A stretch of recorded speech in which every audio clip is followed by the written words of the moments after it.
제레미 벤담의 공리주의 이론을 바탕으로 흥미로운 이야기를 만들어 보겠습니다. 이 이야기는 찰리라는 인물을 중심으로 펼쳐집니다. 찰리는 작은 마을에서 갓바치 카페를 운영하는 젊은 바리스타로 매일같이 그만의 특별한 커피와 웃음으로 사람들의 아침을 시작하게 만들어주는 존재입니다. 어느 날 찰리는 마을 회의에 참석했습니다. 회의에서는 마을 공원을 새롭게 조성할 계획이 발표되었습니다. 오래된 공원이었기에 현대적인 시설들을 추가하고 마을 사람들에게 더 나은 휴식 공간을 제공하기 위한 계획이었습니다. 하지만 문제는 예산이었습니다. 마을에 한정된 예산으론 새로운 공원 조성을 위한 충분한 자금을 마련하기엔 턱없이 부족했습니다. 큰 딜레마에 빠진 마을이었습니다. 이때 찰리는 갑자기 한 가지 아이디어를 떠올랐습니다.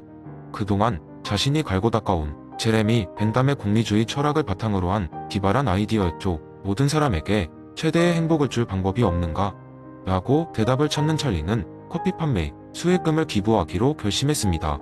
단순히 수익금을 직접 기부하는 것에 그치지 않고 모든 마을 사람들이 참여할 수 있는 이벤트를 계획했습니다. 바로 행복한 커피 주간이라는 이름으로 일주일간의 특별한 커피 이벤트를 열기로 한 것입니다. 행복한 커피 주간 동안 찰리는 특별 제작된 커피를 판매했습니다. 이 커피를 구매한 고객들에게는 자신이 구매한 커피의 수익 중 일부를 공원 조성에 기부할 수 있는 기회를 제공했습니다. 더불어 커피 한 잔을 구매할 때마다 다른 사람에게 무료 커피 한 잔을 기부할 수 있는 시스템을 만들어 마을 사람들 대부분이 참여하여 즐길 수 있도록 했습니다. 사람들은 서로에게 커피를 선물하며 기뻐했고 시간이 지나면서 점점 커뮤니티가 알기를 띠게 되었습니다. 이 이벤트는 마을에서 큰 화제가 되었고 찰리의 가게는 사람들로 북적였으며 공원 조성을 위한 기금은 빠르게 채워져 갔습니다. 찰리의 아이디어는 단순히 커피를 파는 행위가 아니라 사람들 사이의 소통과 연결을 만들어내는 매개체가 되었습니다. 공리가 최대화된 순간이었죠. 마을 사람들은 서로에게 따뜻한 마음을 전하며 커피의 향기처럼 행복이 곳곳에 퍼졌습니다. 결국 찰리의 계획 덕분에 새로운 공원이 완성되었습니다.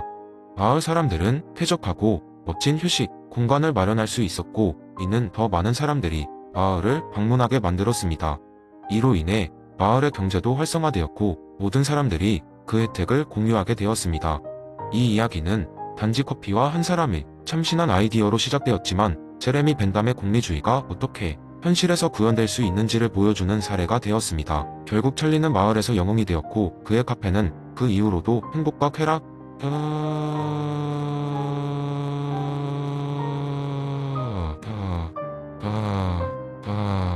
그리고 따뜻함을 나누는 장소로 남았습니다.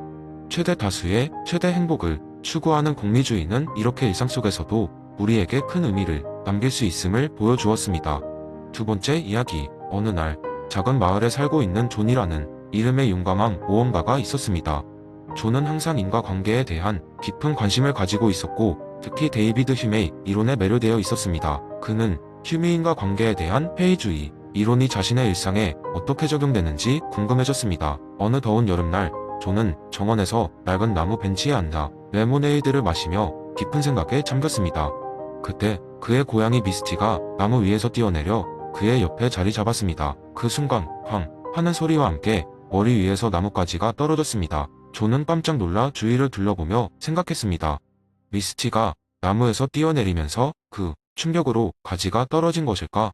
이 사건은 존을 깊은 고민에 빠뜨렸습니다. 이것이 휴미 말한 것처럼 단순한 우연의 일치일까요? 아니면 진정한 인과관계가 존재할까요?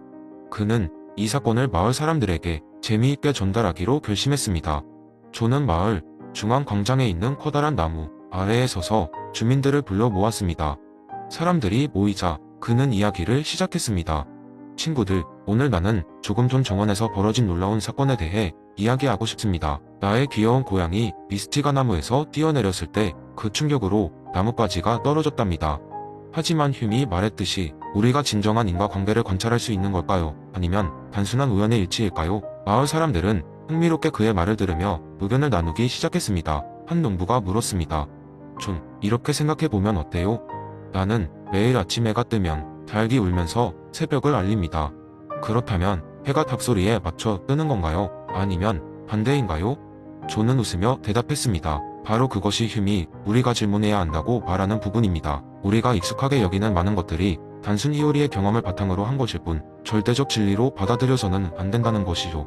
이때 마을의 현자인 엘리자가 조용히 끼어들었습니다. 존이 던진 물음은 우리 삶에서 많은 것을 다시 생각해보게 합니다.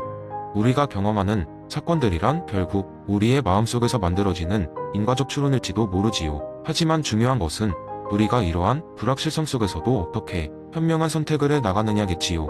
존은 머리를 끄덕이며 말했다. 맞아요, 엘리자. 흉이 말한 것처럼 우리는 인과관계를 완전히 이해할 수는 없지만 우리의 경험과 지혜로 매 순간을 감싸고 나가야겠지요. 그날 이후로 존의 이야기는 마을 사람들 사이에서 흥미로운 주제로 자리 잡았습니다.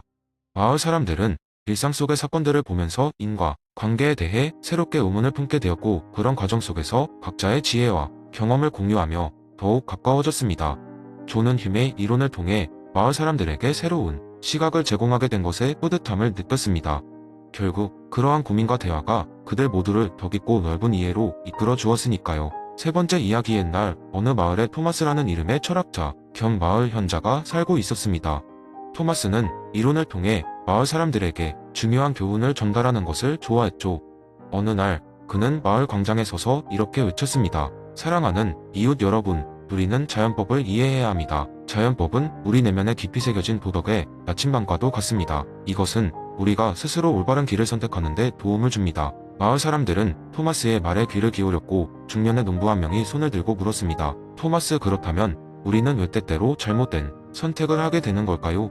토마스는 미소를 지으며 깊이 있는 시선으로 농부를 바라봤습니다. 좋은 질문이군요. 우리의 본성에는 두 가지 방향성이 있습니다. 하나는 선을 추구하는 것이고, 다른 하나는 유혹에 빠져 잘못된 길로 들어서는 것입니다. 자연법은 우리가 선을 선택하도록 도와주는 안내자인 셈이죠. 하지만 때때로 인간은 자신의 욕망이나 두려움 때문에 자연법의 소리를 무시할 때가 있습니다. 그때 다른 한 젊은 여인이 질문했습니다. 하지만 토마스, 자연법을 따르는 것이 항상 쉽지는 않잖아요. 때로는 규칙을 어기는 것이 더 이익이 될 때도 있어요. 토마스는 고개를 끄덕였습니다. 맞습니다. 쉽게 보일 수도 있지만 결국에는 우리의 선택이 우리 자신과 공동체에 어떤 영향을 미치는지를 고려해야 합니다. 자연법은 우리에게 단기적인 이익보다 장기적인 선을 선택하라는 메시지를 전달합니다. 작은 연못에 던진 돌멩이는 물결을 일으키듯 우리의 작은 선택이 더 큰 결과를 가져올 수 있음을 잊지 말아야 합니다. 토마스의 이야기를 들으며 마을 사람들은 각자 자신의 삶을 되돌아보게 되었습니다. 그들은 자연법이라는 보이지 않는 나침반을 가지고 살아가고 있다는 사실을 새삼 깨달았죠. 이렇게 생각의 씨앗이 뿌려지면서 마을은 조금씩 변화하기 시작했습니다. 더 많은 사람이 자신의 이성과 도덕적 직관을 믿고 따르며 살았고, 공동체는 더욱 협력적이고 조화로운 장소가 되어 갔습니다. 세월이 흘러 토마스는 결국 나이가 들어 세상을 떠났지만 그의 교훈은 오랫동안 마을 사람들의 마음속에 남아 있었습니다. 그는 자연법을 통해 사람들에게 올바른 삶의 방향을 제시하였고, 그것은 마치 뿌리 깊은 나무처럼 여러 세대를 지나며 그 땅에 굳건히 자리 잡았습니다. 이는 단지 자연법에 대한 교훈일 뿐만 아니라 우리 모두가 가지고 있는 내면이 목소리를 믿고 따르는 것도 결국 삶의 중요한 지혜임을 보여주는 이야기였습니다. 그러니 여러분도 자신의 내면에 귀를 기울이세요. 거기에는 늘 자연법의 지혜가 깃들어 있으니까요. 네 번째 이야기. 옛날 옛적 리바이어던 마을이라고 불리는 작은 마을이 있었습니다. 이 마을 사람들은 수세기 동안 평화롭게 살아왔지만 어느 날 마을 어귀에 신비로운 돌판이 발견되면서 분위기가 급변했습니다. 돌판에는 토마스 홉스의 유명한 문구가 새겨져 있었습니다. 만인의 만인에 대한 투쟁. 마을 사람들은 이 신비로운 문구가 무슨 뜻인지 궁금해하며 서로 이야기하기 시작했습니다. 사실 이 돌판은 다른 세계에서 온 사절들이 떨어뜨리고 간 것이었습니다.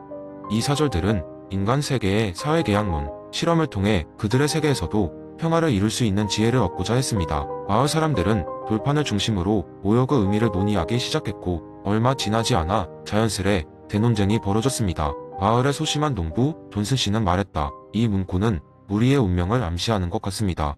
혹시 우리 마을도 만인의 대한 투쟁 상태로 빠질지 모르는 일 아닐까요? 이에 대해 마을에서 가장 똑똑하기로 소문난 학자의 밀리 씨는 고개를 저으며 응수했습니다. 이건 경고가 아니라 우리에게 더 나은 사회를 만들라는 메시지예요. 홉스가 말하길 우리는 서로 싸우지 않기 위해 협동해야 하고 공동의 룰을 만들어야 한다고 했지요.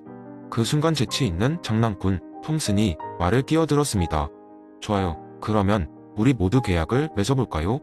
어떻게 하면 싸우지 않고 평화롭게 지낼 수 있을지 논의해 보자고요. 먼저 모든 미트를 나한테 양보하는 게 어떨까요? 그럼 전 여러분에게 행복한 하루를 보장드리겠습니다. 모두가 웃음을 터뜨렸지만 그 속에는 대화의 필요성을 인식하는 진지함도 함께 있었습니다. 결국 마을 사람들은 서로 토론을 거듭한 끝에 리바이어던 협약이라는 새로운 규율을 만들기로 했습니다. 이 협약은 모든 마을 사람이 동의해야 하는 공동의 규칙을 담고 있었습니다. 첫째, 모든 마을 일은 다수결로 결정한다.